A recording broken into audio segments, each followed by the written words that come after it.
സംസ്ഥാന സർക്കാർ മുന്നോട്ട് വയ്ക്കുന്ന ലഹരി വിരുദ്ധ പ്രവർത്തനങ്ങൾക്ക് കരുത്തു പകരുന്നതിനും വിദ്യാർത്ഥികളിൽ ശാരീരിക ക്ഷമത, അച്ചടക്കം, ക്ഷമ, പരസ്പര ബഹുമാനം തുടങ്ങിയ വളർത്തുകയെന്ന ലക്ഷ്യത്തോടെയും ദയാപുരം റെസിഡൻഷ്യൽ സ്കൂളിൽ മിനി ലോകകപ്പ് ഫുട്ബോൾ ടൂർണമെന്റ് സംഘടിപ്പിച്ചു.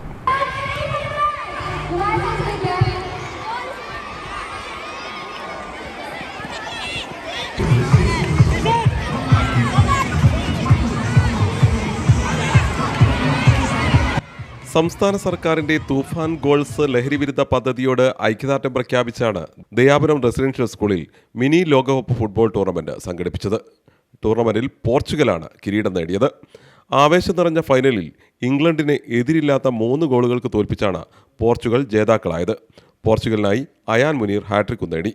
ലഹരി വിരുദ്ധ പ്രവർത്തനങ്ങൾക്ക് കരുത്തു പകരുന്നതിനോടൊപ്പം വിദ്യാർത്ഥികളിൽ ശാരീരിക ക്ഷമത, അച്ചടക്കം, ക്ഷമ, ടീം സ്പിരിറ്റ്, പരസ്പര ബഹുമാനം, നേതൃശേഷി തുടങ്ങിയ വളർത്തുകയെന്ന ലക്ഷ്യത്തോടെയാണ് മിനി ലോകകപ്പ് സംഘടിപ്പിക്കുന്നതെന്ന് പ്രിൻസിപ്പൽ പി ജ്യോതി പറഞ്ഞു. ജാതിമത, ദേശവർണ്ണ, വർഗ, രാഷ്ട്രീയ വ്യത്യാസങ്ങൾക്കപ്പുറം മനുഷ്യരെ ഒരുമിപ്പിക്കുന്ന ലോകകപ്പ് ഫുട്ബോളിൻ്റെ ഐക്യ സന്ദേശം വിദ്യാർത്ഥികളുടെ ജീവിതാനുഭവമാക്കുക എന്നതും പ്രധാനമാണെന്ന് അവർ പറഞ്ഞു. സമാപന സമ്മേളനത്തിന് Dayapuram executive secretary Adil CT ട്രോഫികൾ സമ്മാനിച്ച് വിജയികളെ അനുമോദിച്ചു. CTV പ്രാദേശിക വാർത്ത, മുക്കം.